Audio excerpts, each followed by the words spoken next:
hard thing for a lot of people. So that might be the biggest obstacle here. A few other things you really want to make sure that you're doing. You want to keep your liver in a very, very cleansed state. So a couple of things I would definitely recommend while you are trying to adapt into ketosis. Number one, I'd recommend taking a couple of tablespoons of apple cider vinegar every single morning and before you eat, about 15 minutes before you have a meal. You don't want to do it straight because apple cider vinegar can burn your throat, can burn your sinuses.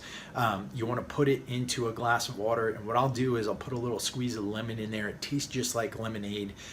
It's absolutely awesome. And I'll also put a little shot of MCT oil into that drink to get myself kicked off. Apple cider vinegar contains acetic acid. This really helps with a lot of different things. Helps with digestion, helps with reducing inflammation, but the biggest benefit is that it helps to drive glucose that's in the bloodstream into the muscles. So it's really great to take right before you're going to take a meal in to ensure that your blood sugar doesn't get too high or anything like that, and it'll keep your insulin from pumping out while you are trying to adapt into ketosis.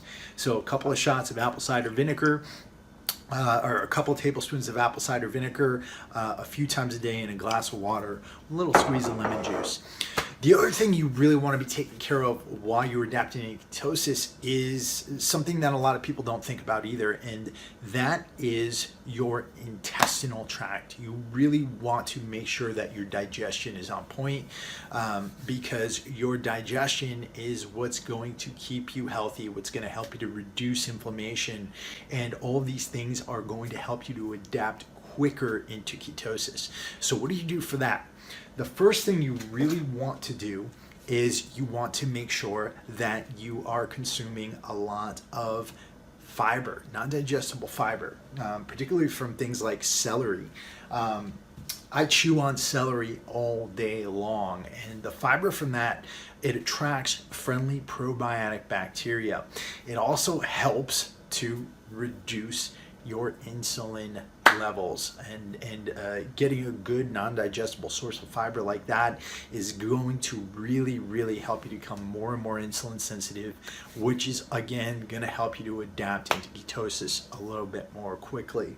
On top of that, I consume a lot of fermented foods. This is raw sauerkraut, and that's also got the fiber that we're talking about, but it's got probiotic bacteria, and it helps to populate the gut with probiotic bacteria.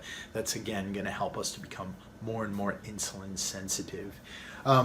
Beyond that, we have to be concerned with the electrolytes. So we want to make sure we're consuming a good amount of minerals, and the way you do this is you add some Himalayan salt. So this is a real salt. You can get Himalayan pink salt, you can get sea salt, Celtic sea salt. You want a good natural salt, not an iodized salt, because an iodized salt has had all the minerals stripped out of it and in turn has had iodine put into it.